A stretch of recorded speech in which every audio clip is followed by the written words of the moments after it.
There it is. There it is. Okay. I didn't put my shades on, though I was about to because my eyes hurt a little bit. Today has been difficult. Waiting for a friend right now, so I said I'm gonna go ahead and share the information or talk about what I wanted to initially talk about on yesterday, and I was just led to go, blessed God, in another direction. Sitting out here in Decatur. Decatur is great.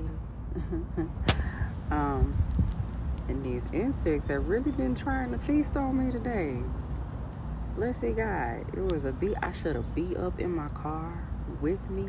It snuck in. It was right by my window. I said, boy, am I smelling that good? But you got to get up out of here. Should have seen me trying to get that door open. But anyhow,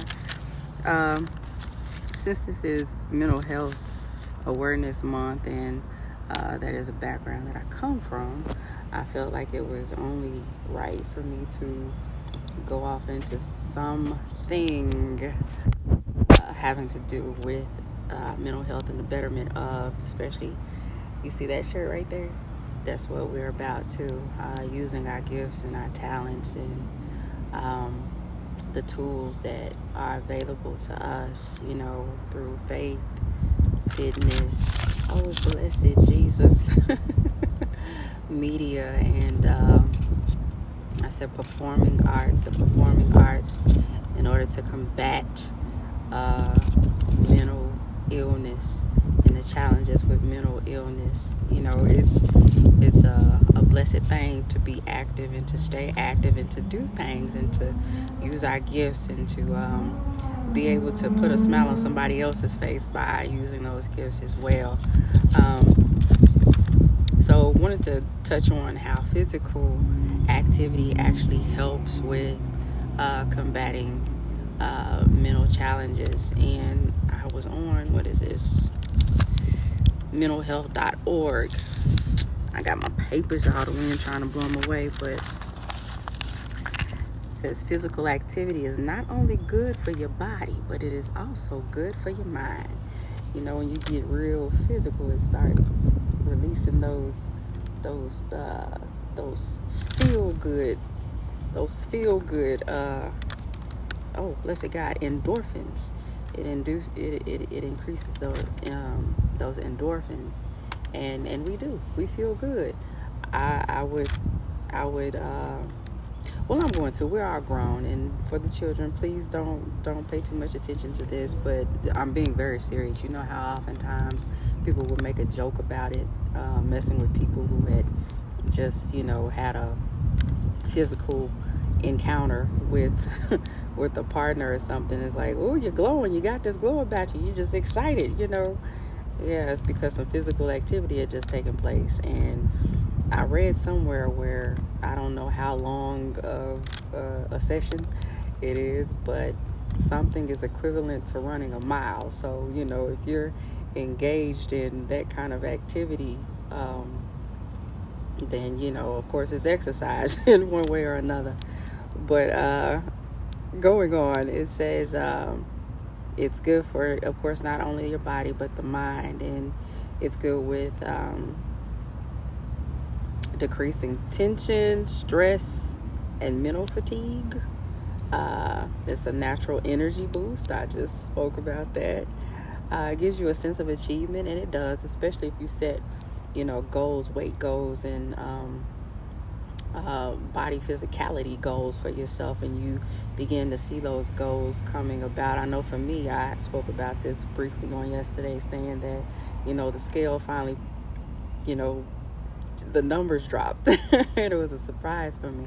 I had noticed some things going on with my body, but it was great to finally see those numbers drop. So it was down to 150. So I said, I'm about to brink on that 140. I'm about to hit that 140, maybe 145, but 140. We'll see how it goes. But keeps you more focused and motivated, and feeling less angry and frustrated.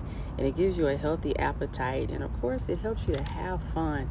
And it's crazy that you wouldn't think that, being physical would make you have what they call a healthy appetite. You would think you would just be ready to eat up everything that you see, but to be honest, some of the what I call the fun foods, we want them still. A lot of us, we still want them, but we just can't indulge them in the way that we once used to indulge in them. I know for me, it used to be every single week, and I mean every single week, we had to have pizza. And with my boys, we used to go to the buffets, every Tuesday at Pizza Hut, where we're from. Like, they knew what it was when we walked in. We started making requests for certain kinds of pizza to be made, to be put on the buffet for us to eat, and they obliged because they knew they were going to see us every single week. And aside from Tuesday from the buffet, it was other days throughout the week. I was just a pizza fanatic, and everybody knows what pizza does.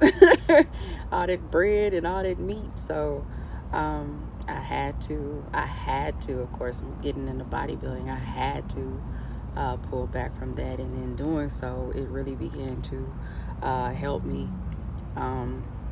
train not only my body but my mind. It's like I said, I love pizza. I'm a pizza lover, but I had to learn to have it in better proportion and in portions versus every other day or every 2 days out the week, and in the great amounts that I did. And so sharing all this to share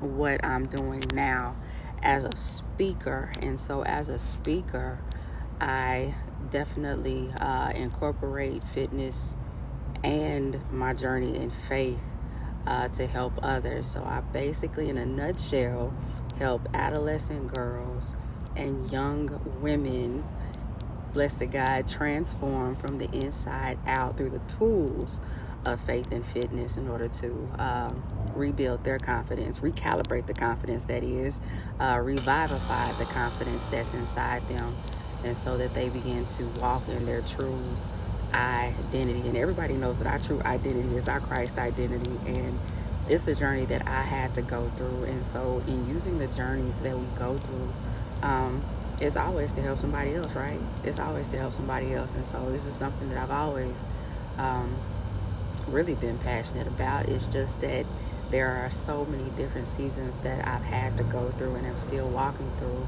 in order to be in the place that I'm in, to be able to be the help that I am in the manner that I am, truly and authentically. And so we're doing this through the lens of art, what I call the lens of art. And if you pay attention to me talking about art is your authenticity, your resiliency, and your transparency. So it's about you being authentically who you are, no matter who attempts to change it. There's a plane coming, I don't want to look. No matter who attempts to change it, no matter who doesn't like it, no matter who has something negative to say, you are who you are for a reason. Your resiliency to fight through whatever it is that's thrown your way. Opposition comes all of the time, but knowing who we are in Christ, we stay resilient in order to go forth no matter what. And being transparent, your transparency, and knowing certain things are hard for a reason, but we don't have to hide the fact that they are hard. It's our vulnerability and the ability to share those things which are difficult to help somebody else, because we don't want everybody to have to wear a facade through life and thinking that we have to present this perfect image, because nobody is perfect. There was one perfect person that walked this earth, one, and he's sitting at the right hand of God right now. So that's what that is. I pray something that I've shared definitely blesses your life. I'm gonna come back with part 2 because I have some questions to ask. All right. But I pray something that I said is a blessing to your life. It touches you, and that you begin to do just that. Walk in the art of who you are. Be authentic, be resilient, and be transparent. And know that your fingerprint and your fingerprint only is important, and it's distinct for a reason, to be imprinted in the earth. All right? You guys be blessed. I'm Brandy. I'll catch you in the next one.